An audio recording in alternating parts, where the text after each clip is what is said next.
Bom, meus queridos gafanhóticos, vamos falar de Donald Trump e o acordo que saiu ontem com o Irã e a velha mídia sempre lutando contra, né? Sempre praguejando, dizendo que não ia sair, que o Irã seria o novo Vietnã dos Estados Unidos, que os Estados Unidos entrou no atoleiro, que nunca mais ia conseguir sair dessa guerra, etc. e tal.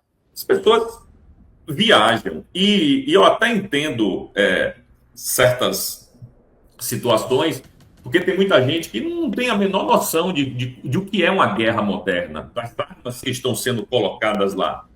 Como seu amigo Didi gosta desse assunto, é um dos assuntos que me interessa, é armamento, eu sei que os Estados Unidos simplesmente dizimaram a Força Aérea do Irã, que não existe mais, e a Marinha do Irã também não existe mais. O que sobrou para os iranianos foram os mísseis que os americanos e os israelenses conseguiram destruir uma boa parte, mas não destruiu tudo.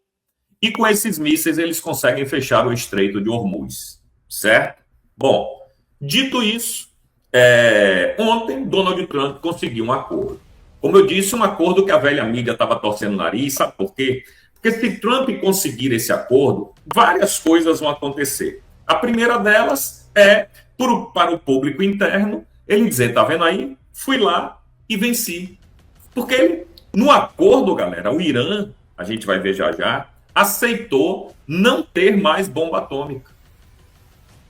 Que era tudo que Israel queria, tudo que os americanos queriam, tudo que o mundo queria. Porque bomba atômica na mão desses ayatolás é loucura, pô. É loucura. Eles, em 2 palitos, eles metiam uma bomba atômica em Israel. Israel tem esse tamanho, pô. Israel é menor do que o menor estado do Brasil, que é Sergipe. Então, do meu ponto de vista, foi um sucesso para Trump. Agora, os olhos vão se voltar para Cuba. Eu sei que Trump está indo para a França. Ele saiu ontem, teve ontem, né, o UFC, né, aquele vale tudo lá na Casa Branca. E Trump, às 3 horas da manhã, brother, pegou o avião para ir para vir aqui para a França, né, aqui ao lado da Espanha. Então, o cara não para de trabalhar. Lá na França, ele vai ter uma reunião com Zelensky para ver se resolve também a parada com a Rússia. Mas, enfim, agora os olhos vão se voltar muito mais para a América Latina. Mas uma coisa de cada vez. Vamos falar aqui justamente desse acordo, que é o acordo nuclear com o Irã. Aí diz aqui, ó, Estados Unidos e Irã chegam a acordo de paz, diz Trump. Esse diz Trump seria dispensável, né? Mas, como quem diz assim, ó, quem está dizendo é Trump, viu? Eu não sei não. Quem está falando é ele. O Irã não se pronunciou. O Irã se pronunciou sim, como vocês vão ver adiante. O presidente dos Estados Unidos, Donald Trump, anunciou na noite desse domingo que o país chegou a um acordo de paz com o Irã. O líder norte-americano disse ter ordenado a abertura do Estreito de Hormuz sem pedágio e o fim do bloqueio naval na região. Ou seja, o petróleo já caiu de preço. E a gente vai falar disso já já. Certo? É bom para o Brasil? Vocês vão ver. O acordo foi comunicado inicialmente pelo primeiro-ministro do Paquistão, Shehbaz Sharif. Segundo ele, ambos os lados declararam terminação imediata e permanente das operações militares em todas as frentes, incluindo no Líbano. A cerimônia oficial de assinatura do cessar-fogo deve ocorrer nesta sexta-feira, dia 19 de junho, na Suíça. Talvez Trump vá para lá, não está certo. Quem com certeza vai é o ministro da Guerra, o Pete Hegseth. Ele vai. Bom, com o acordo agora em vigor, os mediadores facilitarão uma série de reuniões essa semana. Essas discussões pré-implementação estabelecerão as bases para as negociações técnicas e a cerimônia oficial da assinatura. O vice-ministro das Relações Exteriores do Irã, Kazem Garibabadi, confirmou o termo de entendimento. Segundo ele, 2 medidas passam a valer de imediato: o fim das hostilidades em todas as frentes, incluindo o Líbano, e o término do bloqueio naval imposto pelos Estados Unidos contra o Irã. Garibabadi afirmou ainda que o acordo não é apenas resultado de esforços diplomáticos, mas também, segundo ele, de conquistas militares iranianas. Quem tem boca fala o que quer. O cara perdeu a Força Aérea toda, o cara perdeu 90% da Marinha, mas acha que conquistou alguma coisa militarmente. Segundo a televisão estatal iraniana, o acordo definiu ainda que o tráfego marítimo do Golfo será regulamentado pelo Irã em coordenação com Omã. Bom, tá tudo certo, tá tudo lindo, maravilhoso. O mundo respira aliviado por vários motivos. O primeiro é que os malucos não vão ter bomba atômica, para mim é o mais importante. E o segundo é a abertura do lugar onde passa 20% do petróleo do mundo, meu amigo. Só isso. 20% do petróleo do mundo estava lá, engarrafado, cheio de navio parado lá para abastecer ou descarregar petróleo, e agora o fluxo vai ser normalizado. A primeira consequência foi a queda do petróleo, a queda do preço do barril do petróleo. A gente vai falar disso já já. Antes, eu quero mostrar aqui o Pete Hegseth, o Scott Bessent, desculpe, que é o secretário, o ministro da Fazenda dos Estados Unidos. Ele disse: o presidente Trump continua a tornar o mundo mais seguro, alcançando hoje um acordo de paz histórico com o Irã. Sua liderança, juntamente com seu engajamento direto com aliados e adversários, será registrada nos livros de história por séculos a fio. Bom, eu não sei, não sou tão otimista assim de séculos a fio, mas que o acordo foi importante, foi. Muito, muito, muito, muito. Bom, aí aqui eu vou botar justamente a postagem que o Trump fez na sua rede social, Truth Social. Tá vendo aí? Ó? Aí tá em inglês, evidentemente, mas tem a tradução aqui em cima. Diz aqui o Eduardo Menoni: o presidente Trump afirma que nenhum outro presidente conseguiu o que ele acaba de alcançar com o Irã. Abre aspas. Esse grande acordo trará paz e segurança para toda a região. Muitos presidentes tentaram alcançar a paz com o Irã e todos falharam antes de mim. Os líderes da região encontraram pela primeira vez um presidente que pode ajudá-los a alcançar uma paz verdadeira. Com a abertura do estreito após a assinatura do acordo nesta sexta-feira, para a remoção de minas, o petróleo voltará a fluir em ambos os sentidos, para a região e o mundo, presidente Donald Trump. Pois é, aí tem muita gente que diz assim: velho, mas ele vai deixar os ayatollah lá, bicho. Era para derrubar o regime. Bom, por mim, derrubava o regime, evidentemente. Eu quero democracia no Irã. Mas a ideia de Trump nunca foi derrubar o regime. Se Trump quisesse ter derrubado o regime do Irã, ele tinha armado os insurgentes. Naquela hora da revolução, ele tinha mandado arma para os caras. Mandado lá fuzil, míssil, a porra toda. Era só ter armado os caras, como os Estados Unidos armaram os Mujahedin no Afeganistão, lá na década de 80, quando os soviéticos, ainda a União Soviética, invadiu o Afeganistão. Os caras só tinham espingarda mesmo. Os americanos deram todas as armas para os caras e eles ganharam a guerra. Então, o interesse dos americanos nunca foi derrubar o regime. A gente é que ficava aqui, né? Pô, tomara que caia, tomara que caia. Mas Trump nunca quis isso. O acordo de Trump era: eu quero controlar esse petróleo e eu quero que vocês não tenham armas nucleares. É só isso. Os iranianos ficaram batendo cabeça, dizendo que não, não, não. Aí os americanos foram lá, destruíram a infraestrutura do país, destruiu porto, aeroporto, base militar, complexo de energia elétrica, a porra toda. Acabou com a Força Aérea, acabou com a Marinha. Os iranianos foram obrigados a reconhecer. Claro que eles... Daqui a pouco vocês vão ver que eles vão dizer que eles que saíram por cima da carne seca, né? Mas é conversa fiada. Então, realmente é um momento histórico para a humanidade, que gosta de paz, né? E que quer ver Israel cada vez mais segura. Aí o Paulo Figueiredo comenta o seguinte: Donald Trump calou o mundo mais uma vez e o fez completando 80 anos. Por quase meio século, o Irã humilhou os Estados Unidos, incendiou o Oriente Médio e exportou terror. Até poucos meses atrás, dava-se como certo que ninguém impediria os ayatollahs de obter armas nucleares e mísseis capazes de atingir qualquer ponto do planeta. Só um ponto aqui, que Paulo não é obrigado a entender de arma como eu, modéstia à parte. Eles vão continuar tendo os mísseis. Eles só não vão botar bomba atômica dentro do míssil. Os mísseis eles vão continuar tendo. E eles têm mísseis capazes de atingir até a Polônia, saindo do Irã e para a Polônia, né? Ok? Então eles têm e vão manter essa capacidade. A diferença é que dentro do míssil não vai mais, quer dizer, nunca teve e não vai ter mais nenhuma bomba atômica. Obama selou um acordo desastroso que apenas ajudou o Irã a ganhar tempo e ainda financiou o programa nuclear deles com dinheiro vivo. Paletes de cédulas voados para Teherã, enquanto o regime expandia suas centrífugas e bancava o terrorismo, bastava um protesto para que ameaçasse fechar o Estreito de Hormuz e estrangular o mundo. Trump fez de novo o que todos os especialistas juraram ser impossível. Aguentou a imprensa, a pressão diplomática de imbecis como Lula e a parte da opinião pública que protestava, sem recuar um milímetro. Destruiu a capacidade militar iraniana e impôs este acordo histórico. Hoje, ele autorizou a reabertura do Estreito de Hormuz e o fim do bloqueio naval. O mundo de amanhã é mais seguro do que o de ontem, graças ao presidente dos Estados Unidos. Obrigado pelo presente, presidente Trump, e parabéns.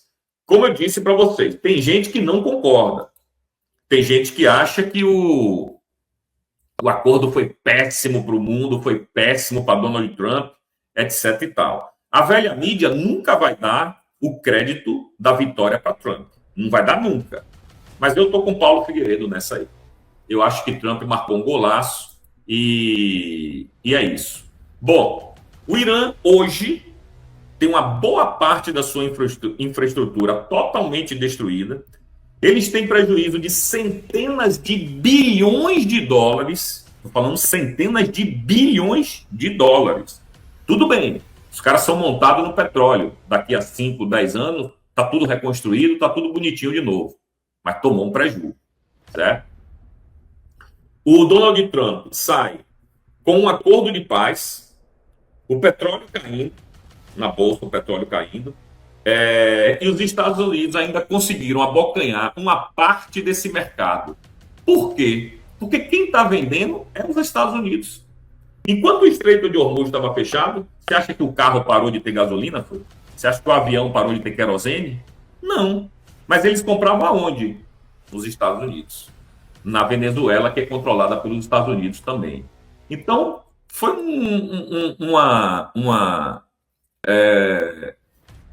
um acordo maravilhoso. Maravilhoso. Aqui. Aí, essa página lá dos Estados Unidos, a Conservatism and Elegance, explica o seguinte.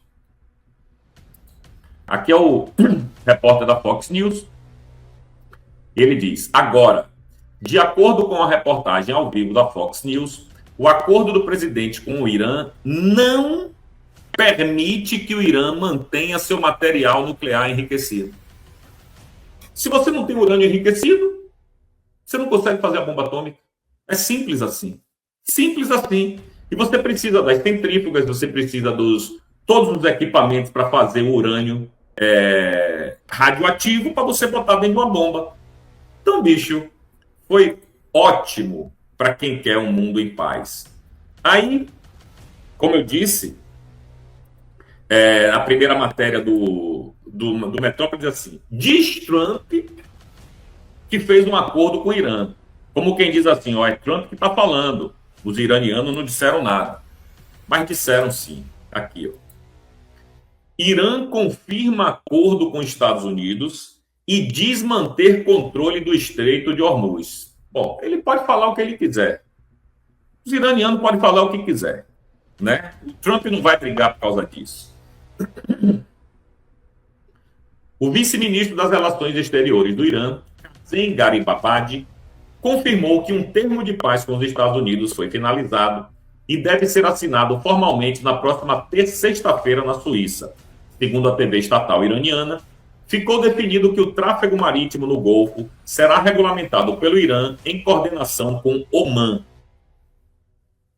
O texto do memorando de entendimento foi finalizado e a assinatura oficial ocorrerá na Suíça na sexta-feira, disse Garibabadi à mídia estatal. Nossos compromissos entrarão em vigor a partir de sexta-feira. Segundo o vice-ministro, duas medidas passam a valer de imediato. O fim das hostilidades em todas as frentes, incluindo o Líbano, onde está o pau torando com Israel, e o término do bloqueio naval imposto pelos Estados Unidos contra o Irã. Gharib Abadi afirmou ainda que o acordo não é apenas resultado de esforços diplomáticos, mas também, segundo ele, de conquistas militares iranianas. O acordo de paz foi divulgado inicialmente pelo primeiro-ministro do Paquistão, e isso aí a gente já tinha comentado aqui. Aí eu vou mostrar aqui para vocês. Pode dar risada, porque é engraçado mesmo. Eu vou mostrar aqui para vocês um vídeo. Vocês não vão entender nada, que está em iraniano. Eu tampouco vou entender nada. Mas é um vídeo de 20 segundos que eu quero mostrar para vocês aqui. Aí, diz aqui o seguinte. O Samuel Pancher, né, o marceneiro do Metrópolis.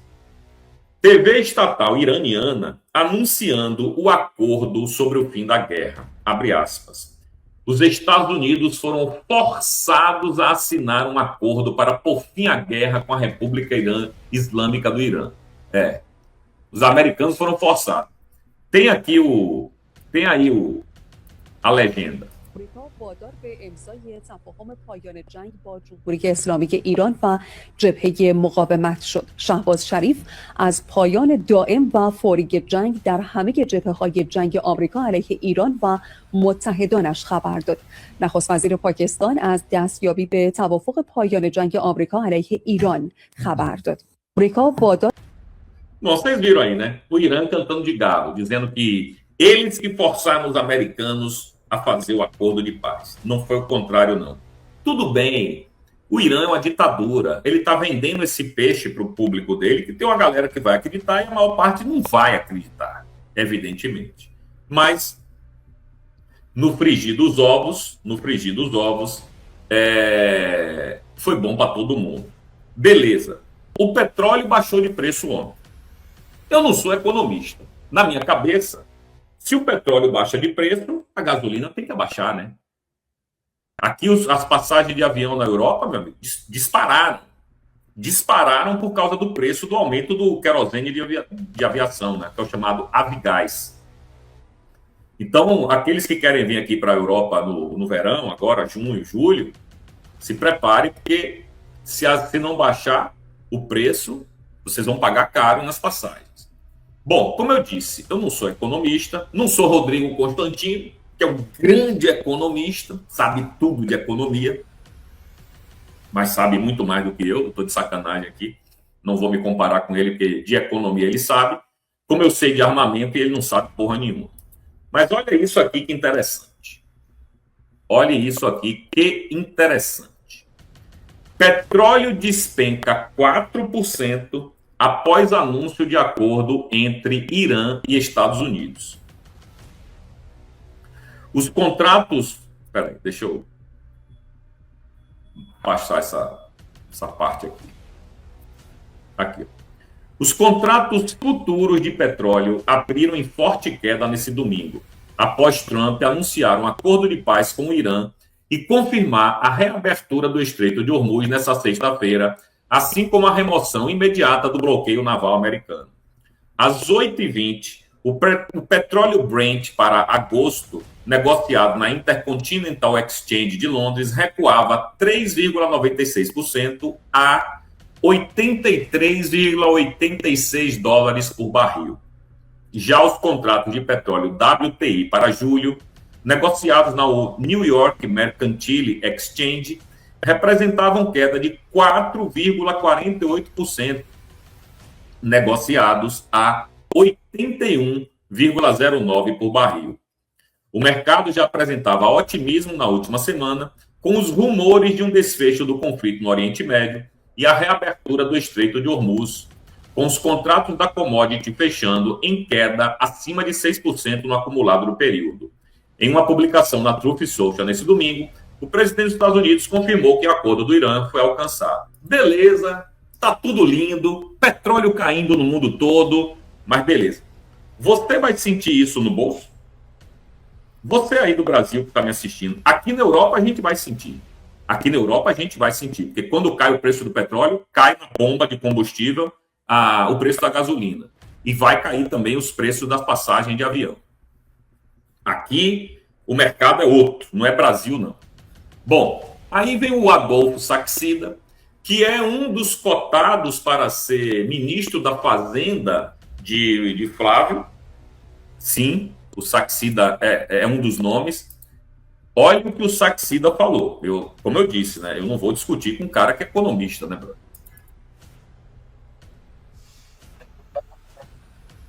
Porra, Romário. Romário, eu não te perguntei nada, Romário. Cala a boca aí, ô porra. Cala a boca aí, ô desgraçado. Meu computador tá com algum problema, brother. De alguns dias pra cá, ele fica abrindo aí os vídeos que não tem nada a ver. Bom, mas vou botar aqui o Saxida, que é o que importa para você aí do Brasil que está me assistindo. Aqui. Ele disse o seguinte: preço do barril de petróleo caindo. Minha leitura é que entrarão menos dólares no Brasil e o dólar deve se valorizar. Isso gera pressões inflacionárias na economia e dificulta a redução dos juros. A política econômica do PT é tão ruim que até uma notícia boa, como a redução do preço de um insumo básico como o petróleo, acaba trazendo dificuldades econômicas para a economia brasileira. Ou seja, não vai adiantar nada o petróleo ter caído. Você não vai sentir no seu bolso.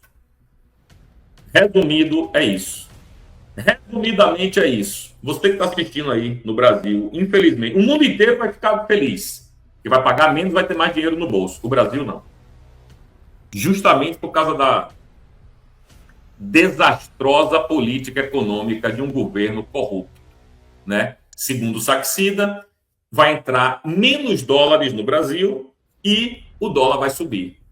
Aí, com o dólar subindo, o Banco Central não vai abaixar os juros e, mesmo com a notícia boa, que é o preço do barril caindo, no mundo, o Brasil não vai se aproveitar disso. É inacreditável, né, brother? É inacreditável. Mas, enfim. Vamos continuar aqui. Se você esqueceu de dar um joinha, dê um joinha para o seu amigo Didi, porque não custa nada e ajuda muito a gente aqui, tá certo? Bom, eu quero comentar uma parada que já era para eu ter comentado há alguns dias atrás, mas não dava, não encaixava. Lá ele. Agora encaixou. Lá ele. Fora de brincadeira, olha essa matéria aqui. Eu discuti isso com o Dr. Velosa na sexta-feira da semana passada. A gente discutiu sobre isso aqui. Eu fui pesquisar, fui investigar. Ele que me mandou esse link que diz o seguinte: Trump apertou e Lula cedeu. Decreto de cooperação fronteiriça revela falha no governo de esquerda. Olhe do que se trata e você já vai entender, né? Sei que você está aí meio perdido, mas deixa eu fechar aqui. Aí diz aqui o seguinte: o governo Lula promulgou um decreto que autoriza a polícia brasileira a realizar perseguições e prisões de foragidos em países vizinhos, permitindo reciprocidade para forças estrangeiras em território nacional. A medida que estabelece cooperação policial no âmbito do Mercosul foi publicada logo após os Estados Unidos classificarem os dois maiores grupos criminosos do Brasil como organizações terroristas. O decreto desmonta o discurso soberanista do PT e escancara que a atual gestão está apenas correndo atrás do prejuízo, tentando mitigar o isolamento diplomático e a pressão incisiva da administração Trump sobre a segurança pública brasileira.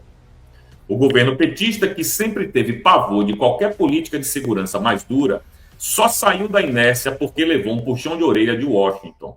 Quando os Estados Unidos classificaram as maiores facções brasileiras como terroristas, Lula perdeu na hora o controle da narrativa e ficou em uma situação delicada lá fora. Esse decreto de última hora é só uma tentativa desesperada do Planalto de evitar sanções piores e manter as aparências. No fim das contas, ficou claro para todo mundo que é a política externa americana quem está dando as cartas e mandando no ritmo da segurança aqui no Brasil. Obrigando o governo a fazer o que ele, por puro viés ideológico, nunca teve coragem de fazer por conta própria. Bom, segundo essa matéria, foi editado um decreto, foi publicado um decreto de cooperação no âmbito do Mercosul. Que cooperação é essa? A Polícia Federal pode entrar em qualquer país do Mercosul, ir lá e pegar um brasileiro e trazer de volta para o Brasil. Isso, para os patriotas, é um perigo. Um perigo. Porque sem essa cooperação, os caras já fizeram isso no Paraguai, imagine com esse tratado de cooperação. Então, os brasileiros patriotas não estarão seguros no Mercosul. Não estarão. Bom, o outro lado da moeda é que a polícia da Argentina vai poder entrar no Brasil e pegar qualquer argentino que quiser também. A mesma coisa com o Paraguai, com o Uruguai, com a Colômbia, etc. e tal. Eu não vejo isso como positivo. Eu não vejo. Mas, ao mesmo tempo, eu não posso te garantir que isso de fato aconteceu. Eu dei uma pesquisada e parece que esse decreto ainda não foi assinado. Aqui essa matéria dá como certo, como se ele tivesse sido assinado. Eu não vi isso em lugar nenhum. Não vi a imprensa falar disso, não vi ninguém comentar, a velha mídia, não vi ninguém comentar. Nem a velha, nem a nova mídia. Certo? Fui pesquisar, botei lá no pai dos burros modernos, que é o tal do ChatGPT, e não tem essa informação. Então, não saberia lhe dizer com toda certeza se de fato isso já está em vigor ou não. Tomara que não. Eu torço para que não. Você já pensou a Polícia Federal com a autorização de entrar em qualquer país do Mercosul para ir lá buscar patriota? Pelo simples fato de ter um mandado de prisão emitido pela Suprema Corte do Brasil? E aí, Lula, que fala tanto de soberania, né? Quer dizer, nunca na vida falou de soberania. Só está começando a falar de agora. De uns tempos para cá, que a soberania não sai da boca dele, e agora? Que soberania é essa que qualquer polícia de qualquer país pode entrar no Brasil para pegar os seus nacionais? Isso é soberania? Eu acho que não, né?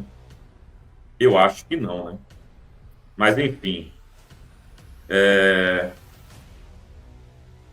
Beleza?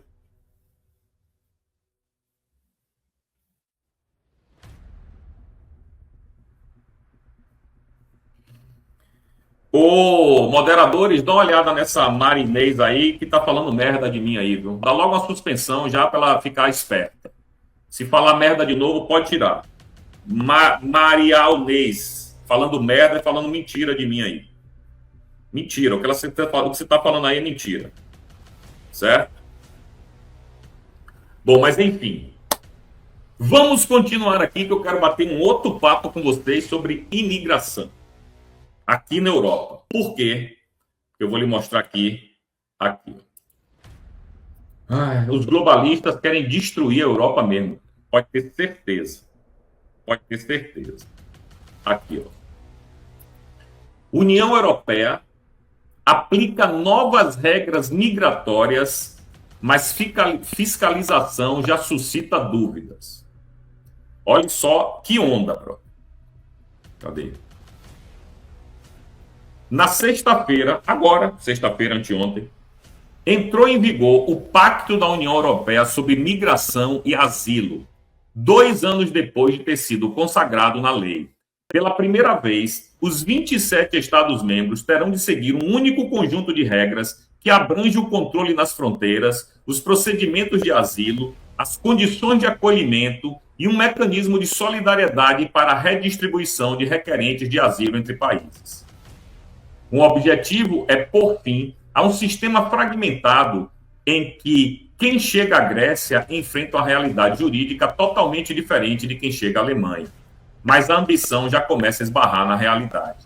A meta de recolocação para 2026 era de 21 mil pessoas. Os Estados-membros comprometeram-se com menos da metade desse número, e a Hungria e a Eslováquia não assumiram qualquer cota. Polônia também não. O pacto é apenas parte da equação. Bruxelas aprovou também o regulamento de retorno, um dos diplomas em matéria de imigração mais duros das últimas décadas. Apenas 28% dos imigrantes com ordem para abandonar a Europa cumprem essa decisão. Bom, eu vou traduzir um pouquinho para vocês. Nova lei na União Europeia. Então vale para todos os países. E o que é que esses caras estão querendo?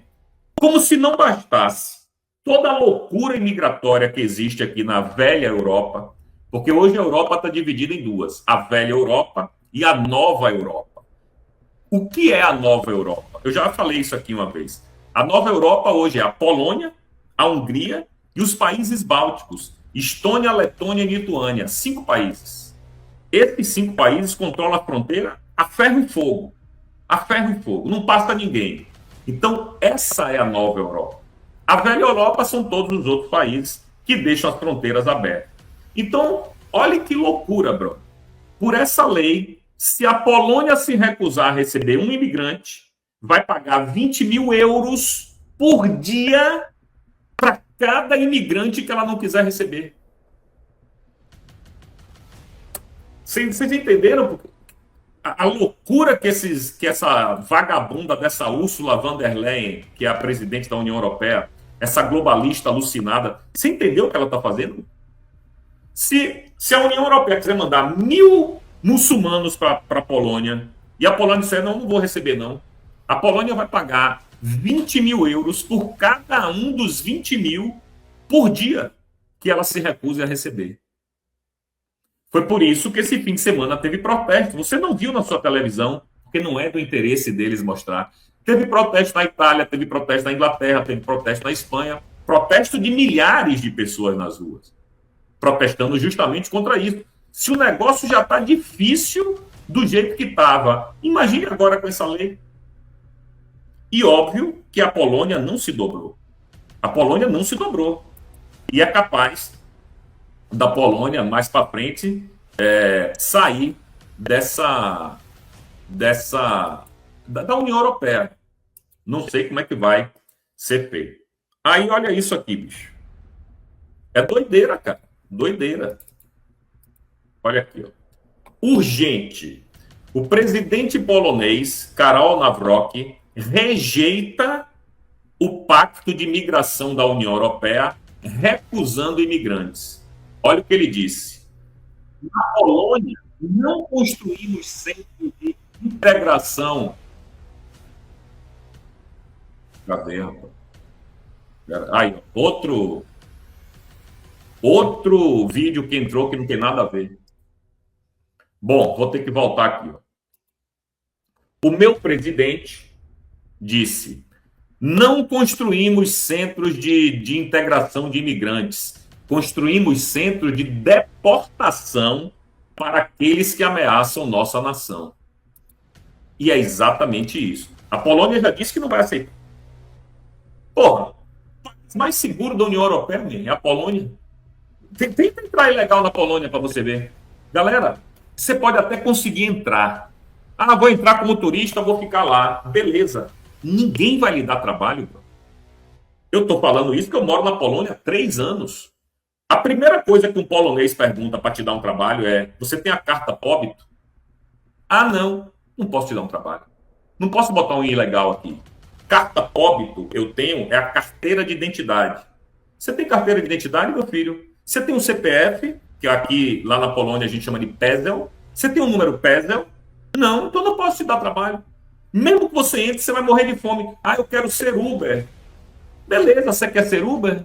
A Uber te convidou para ser Uber? Ela te deu o contrato de trabalho? Se não deu, você está fora, irmão. Então a Polônia não constrói como a Alemanha, a Itália, a Espanha, não constrói centros de acolhimento de imigrante ilegal. Não constrói. O que a Polônia constrói é centro de prisão de imigrante ilegal para botar para fora. Então, assim, os caras já cagaram todos os países da velha Europa. Agora querem cagar os países que são seguros. Hungria, Estônia, Letônia, Lituânia e Polônia. Os caras querem cagar o resto do que falta. O resto que hoje é seguro para você, mulher, pode vir para a Polônia. Você pode vir para a Polônia com a barra de ouro na mão, uma mulher, com a microsaia minúscula, atravessar a Polônia inteira que ninguém vai tocar em você. Pode sair 3 horas da manhã da discoteca bêbada que nego não vai tocar em você. Polônia é foda, mano. Polônia é foda. Eu tô falando que eu vivo lá. Não tô falando da boca para fora de ouvir dizer. É o meu dia a dia. Eu vejo todo dia. Então, assim, os caras destruíram o país dele e agora quer destruir tudo. Você já pensou, cara? Você negar asilo para um muçulmano que não tem nada a ver com sua cultura, não tem nada a ver com seus costumes. O vagabundo vai entrar no seu país, vai ser sustentado pelo governo, vai ter 40 filhos, certo? E mais para frente vai querer destruir tudo. Aí você nega, o país tem que pagar 20 mil euros por dia que estiver negando a entrada do cara. Não vai dar certo. Vai dar merda, mas vai dar uma merda federal. Certo? Vai dar uma merda federal isso daí. Pois é, aquilo que eu digo, né? Esses globalistas da União Europeia, que comandam a União Europeia, esses caras são doentes, mesmo. São doentes. Galera, eu já fui na Bélgica 2 vezes, no Parlamento Europeu. A Bélgica é um lixo. Um lixo, um lixo. Eu tenho grandes amigos na Bélgica, Dona Hélida, Dona Maria, a mãe dela está aqui me assistindo. Dona Maria, um beijo para a senhora. Ricardo, o esposo da Dona Hélida, um abraço. Tenho grandes amigos na Bélgica, mas a Bélgica é um lixo. Porra, eu dei um rolê na Bélgica, né? E lá tem bairro que nego não entra mesmo. São bairros muçulmanos. Os caras não entram no bairro. Os belgas não entram no bairro. Você acha isso normal? Porque você pode dizer assim, no Brasil também tem, porra, o PCC e o CV. Mas o PCC e o CV não são muçulmanos, não, mesmo. São uma porcaria do Brasil, mas tudo brasileiro. Né? Você ainda pode dizer, não, cara, pelo menos é uma porcaria, uma merda, não deveria existir, mas é brasileiro. Na Bélgica, não, é estrangeiro dizendo que você não pode estar naquele bairro dele. É mole. Enfim. Tomara que as coisas mudem aí na União Europeia, porque isso não tem sentido continuar assim. Não tem sentido. E é por isso, galera, que a direita a cada dia se fortalece mais na Europa. Em Portugal já é a segunda maior força. Na França já é a segunda maior força. Na Alemanha já é a segunda maior força. Daqui a pouco a gente vai estar no poder. Nos grandes países europeus. E aí o bicho vai torar. Aqui eles falam de remigration. É remigração. É botar quem está aqui para fora. É a remigration. Né? Já entrou, já está aqui, mas a gente não te quer aqui não. Vá para casa do chapéu, vá para seu país. Chega. Né? Eu morei na Espanha, só para fechar esse assunto. Estou na Espanha agora. Eu morei aqui, nessa cidade que eu estou aqui agora, durante 9 anos. E eu vi, na Espanha, o governo botar para fora uma velhinha de 80 e tantos anos, botou a velhinha para fora porque ela não tinha condições de pagar o aluguel. O governo foi lá e mandou despejar a mulher. Agora, esse mesmo governo que mandou despejar a mulher, paga para o imigrante morar de graça. O imigrante não paga nada. Agora, uma espanhola que trabalhou a vida inteira, que criou seu filho, que criou seu neto, que cotizou no seguro social a vida toda, ela foi botada para fora. Ia dormir na rua. Uma velhinha de 80 e tantos anos. Agora, os imigrantes, o governo de Pedro Sánchez, esse vagabundo, dá tudo para os caras. Dá comida, comida não, dá aluguel, dá dinheiro para ele comprar comida. Quantos mais filhos você tiver, mais dinheiro você recebe. Você vai querer o quê? Quanto mais filhos você tiver, mais dinheiro você ganha, pô. Tá tudo errado. Tá tudo errado e é por isso que a direita está crescendo, porque a direita tem o discurso de Espanha para os espanhóis, França para os franceses, Bélgica para os belgas. Tá errado isso? Eu moro na Polônia. Você acha que eu quero chegar na Polônia e virar lá, que a Polônia vire o Brasil? Não, porra. Eu que tenho que me adaptar à Polônia. Não é a Polônia que tem que se adaptar ao meu costume, não. Lei Sharia, parar a rua para ficar rezando para Maomé. Maomé que vai para casa do caralho, rapaz. Com todo respeito aos muçulmanos. Mas o Brasil é católico, é consagrado a Nosso Senhor Jesus Cristo, Nossa Senhora de Fátima, acabou. Não gostou? Não venha, meu irmão. Agora vem para cá para querer empurrar porra de leixaria e o Tarcísio aceitando isso, bicho. Daqui a pouco o Brasil tá no lixo, man. Tarcísio aceitou isso, galera. Vocês têm noção do que Tarcísio fez? Abriu a porta para os muçulmanos. Foi isso que o Tarcísio fez. Ai, meu Deus.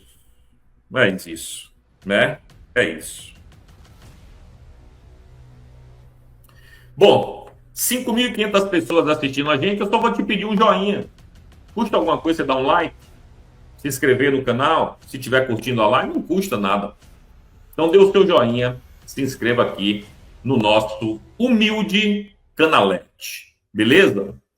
Bom, continuando aqui, eu preciso comentar algumas coisinhas. Tinha mais coisa para falar da Polônia, mas é que senão eu vou ficar falando da Polônia aqui a live toda. E não dá.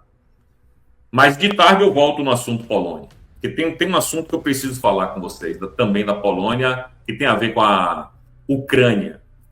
Tem mais de 1 milhão de imigrantes ucranianos na Polônia. A Polônia abriu as portas, facilitou. Enquanto o meu asilo político levou 1 ano e meio, os ucranianos recebem 4 meses, 3 meses a permissão de residência aqui. Se for mulher, mais fácil. Se for mulher com filho, em 1 mês ela já tem a permissão, certo? Mas depois a gente fala sobre isso.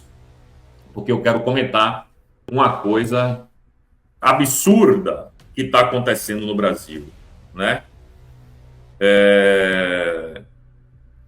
Olha isso aqui. A matéria é do Diário do Poder, lá do Cláudio Humberto. Isso já vinha sendo comentado há alguns dias, mas na parada parece que os caras querem realmente implementar isso. STF avalia assumir funções próprias do TSE durante campanha eleitoral. Então, para que tem TSE? Se o STF quer assumir o TSE, justamente porque está na mão de Cássio Nunes Marques e de André Mendonça, e eles sabem que eles não podem controlar esses dois tanto quanto eles gostariam, então para que tem TSE?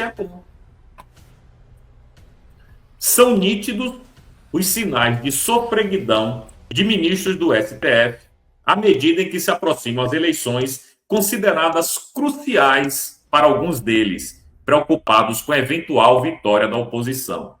A maioria de inclinação lulista não confia no colega Nunes Marques, presidente do TSE, que chegou ao STF por indicação de Bolsonaro. Por essa razão, imaginam maneiras até de avocar decisões que são próprias do TSE. Julgar em bloco os recursos contra a autocensura imposta às big techs nos meios políticos foi percebido como ânsia para controlar conteúdos. O episódio em que Nunes Marques suspendeu pesquisa que direcionava respostas contra Flávio Bolsonaro agitou os ministros lulistas. A ideia no STF é atropelar o TSE e o Congresso e legislar definindo regras, critérios de registro e até metodologia das pesquisas eleitorais. Institutos de pesquisa deveriam preservar a credibilidade estabelecendo autorregulamentação nos moldes do histórico CONAR na publicidade. Ou seja, aí eu te pergunto, meu amigo gafanhoto, para que a gente gasta uma fortuna com o TSE se na hora que interessa a eles querem destruir o TSE? Vai ser, o Cássio Nunes vai ser uma espécie de rainha da Inglaterra, não vai apitar em nada. Porque qualquer decisão que ele tomar vai ser decidida pelo STF, a ala política, né? Dino, Gilmar, Mendonça, Dino, Gilmar, Moraes e Zanin. Esses caras vão decidir as eleições? De novo? É inacreditável, cara. Aí, o meu querido André Marcília comenta o seguinte: rapaz, os caras não aguentam perder, brother. Isso tudo, galera, é medo. de um Senado direitista aonde eles vão dançar. No nosso novo Senado, pelo menos um, Alexandre de Moraes, vai dançar. Pelo menos ele vai dançar. E é por isso que eles estão desesperados para controlar o TSE. Aí Marcília diz: tenho falado isso diariamente. Sob Nunes Marques, o TSE passou a ser um risco eleitoral para a ala do STF que deseja controlar as eleições e emplacar suas preferências políticas esse ano. Perfeito. É exatamente isso. É exatamente isso. Os caras não satisfeitos em controlar o judiciário, o executivo, porque quem manda no governo Lula é o STF, e o legislativo querem controlar as eleições. Então, para que existe esse TSE? Para que tem essa merda desse tribunal? Porque se fosse para extinguir o tribunal, oficialmente acabou o TSE, eu até apoiaria. Seria capaz de apoiar. Mas não. Eles querem subjugar o Cássio Nunes Marques e o André Mendonça. Ainda mais depois que o André Mendonça proibiu a divulgação, quer dizer, já tinha sido divulgado, o André Mendonça mandou retirar do ar aquela maldita pesquisa da Atlas Intel, onde ela botou o áudio do Vorcaro com o Flávio Bolsonaro. Uma coisa inédita. Aí os caras falaram, porra, o maluco não tá para brincadeira não, ele mandou tirar a pesquisa. A gente tem que dar um jeito nisso. Como? Controlando a Suprema Corte Eleitoral. Aí vem a Vera Magalhães. Vou trazer o vídeo dela aqui, né, da datilógrafa do Tarcísio, onde ela fala que a autoridade de Alexandre de Moraes está sendo minada após essa decisão da Itália de negar a extradição da Zambelli, né? E que, assim como disse também a Mônica Bergamo, o pau tá torando lá dentro. Tá tudo... não é? Ninguém se entende. Bom, vou botar aqui um vídeo da datilógrafa do Tarcísio. Por quê? Porque ela foi contratada como datilógrafa pela Fundação Padre Anchieta, que era quem controla a TV Cultura, quando ela era a chefa lá do Roda Morta. Pois é, eles não só decidiram não extraditá-la, como também a libertaram, né? Ela até gravou um vídeo ao lado do marido, do advogado, comemorando a decisão. Foi uma decisão da Corte de Cassação, que é uma instância recursal ali do sistema judicial da Itália, que apontou imparcialidade do ministro Alexandre de Moraes para julgar a deputada Carla Zambelli. Diz que ele atuou como julgador, mas que ele também era uma das supostas vítimas dos crimes imputados a ela, que isso afetava sua capacidade de discernimento, sua capacidade de isenção, e, portanto, o julgamento não teria sido lícito, daí porque eles estavam anulando a extradição. Foi algo bem surpreendente, porque a gente falou disso algumas vezes aqui, a Itália costuma ser mais fácil para extraditar brasileiros, e já há casos jurisprudenciais nesse sentido. O Supremo Tribunal Federal soltou uma nota, assinada pelo Edson Fachin, ministro-presidente, reafirmando a independência, a imparcialidade, dizendo que o julgamento aconteceu dentro das devidas normas do processo legal, transcorreram em estrita observância à Constituição, e manifestando preocupação com um precedente ali que poderia ser usado por outros tribunais, e pode realmente. A gente sabe que com os Estados Unidos a coisa para extradição já é bem mais complexa, e pode ficar ainda mais, e a gente sabe que tem vários investigados que estão nos Estados Unidos. O Eduardo Bolsonaro, ainda investigado, e o Alexandre Ramagem, que já é condenado pela trama golpista.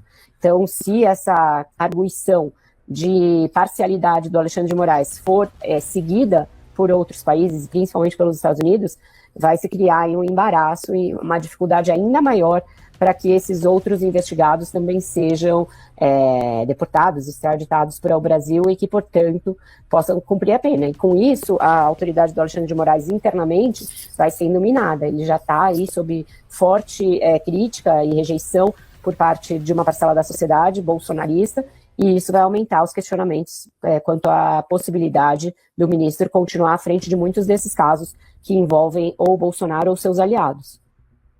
Pois é. Aí você imagine o seguinte, o ministro está todo enrolado. É a terceira Suprema Corte de 3 países diferentes que diz que ele não pode ser julgador e vítima ao mesmo tempo, o que seria o óbvio ululante em qualquer democracia. Seria não, é. Aí, de novo, cara. É inacreditável, bro. Meu programa aqui, o StreamYard, está com algum problema. Toda hora entra um vídeo que não tem nada a ver. Bom, e aí quebra um pouco meu raciocínio também, né? É foda. Bom, essa história aí do Moraes, que ser visto como mais um país que é a Itália, um país respeitável, juridicamente falando, e sobre qualquer outro aspecto também, tirando a imigração,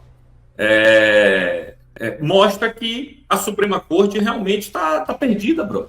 Tá completamente perdida. Aí os caras têm todo esse problema com o mundo todo, que já teve na Polônia, já teve na Argentina, já teve nos Estados Unidos, na Espanha e na Itália. Daqui a pouco outros países vão aumentar esse rol aí também. Além disso, os caras ainda querem controlar o TSE. Ou seja, os caras estão atirando para todos os lados. É desespero.